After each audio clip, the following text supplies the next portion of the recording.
Good day everyone. Today we will continue our discussion further with the vectors. So in the last class we were talking about parallelogram law of vector addition, which is a graphical method of vector addition.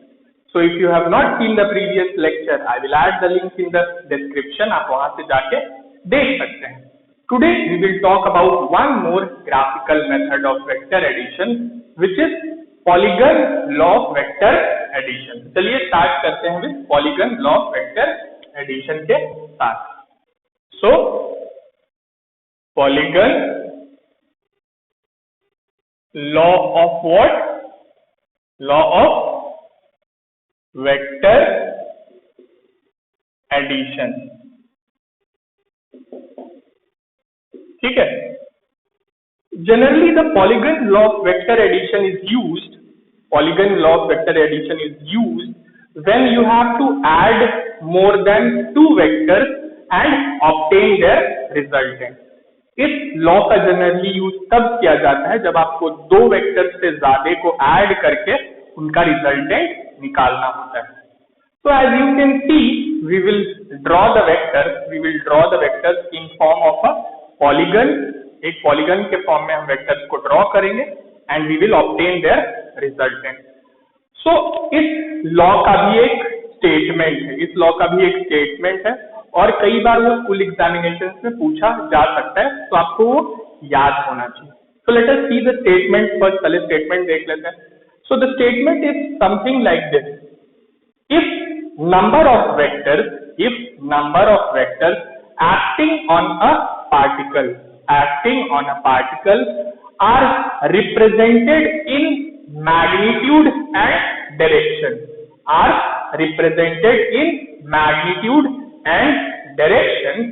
By the sides of an open polygon taken in same order. Then the resultant is represented in magnitude and direction by the closing side of the polygon taken in opposite order. So ये आपको statement थोड़ा सा बड़ा लग सकता है, but it is a very easy statement. चलिए इसको समझने की कोशिश करते हैं. ठीक है. Suppose there is a particle जिसपे एक साथ कई वेक्टर्स एक्ट कर रहे हैं. This is a vector which is acting on the particle. This is B vector which is acting on the particle. This is C vector which is acting on the particle. और एक और ले लेते हैं D vector. ठीक है. तो ये जो वेक्टर्स हैं they are acting on the particle. Now we have to obtain the resultant on adding these vectors. तो हम किसका यूज करेंगे? We will use polygon law of vector addition. So हम इन वेक्टर्स को ड्रॉ करेंगे as sides of an open polygon.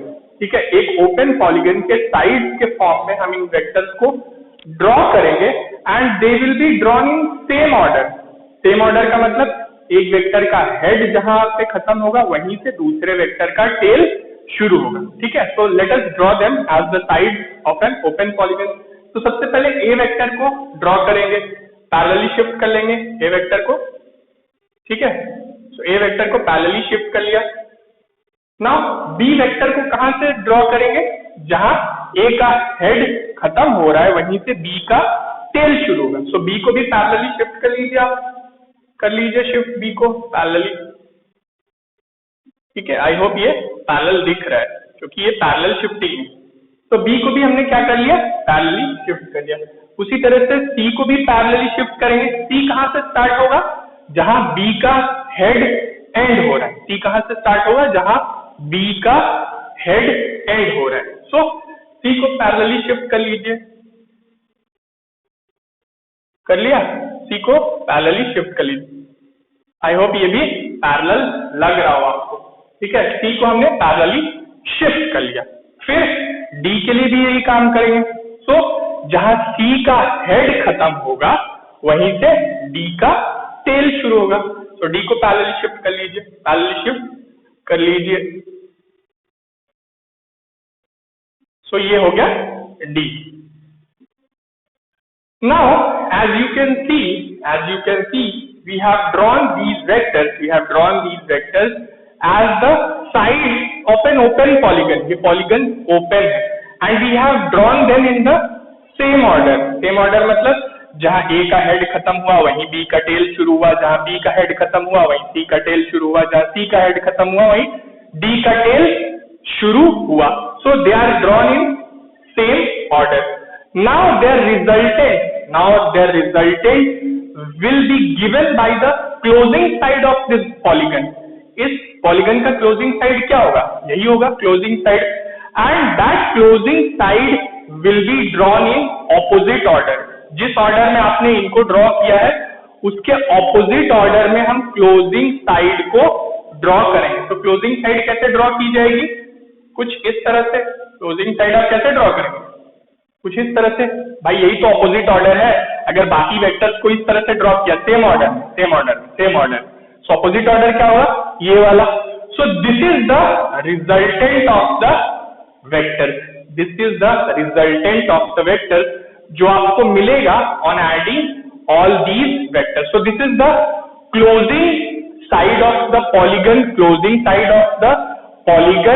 Drawn in opposite order, and this side represents in magnitude and direction. The resultant of all these vectors. So R vector क्या होगा?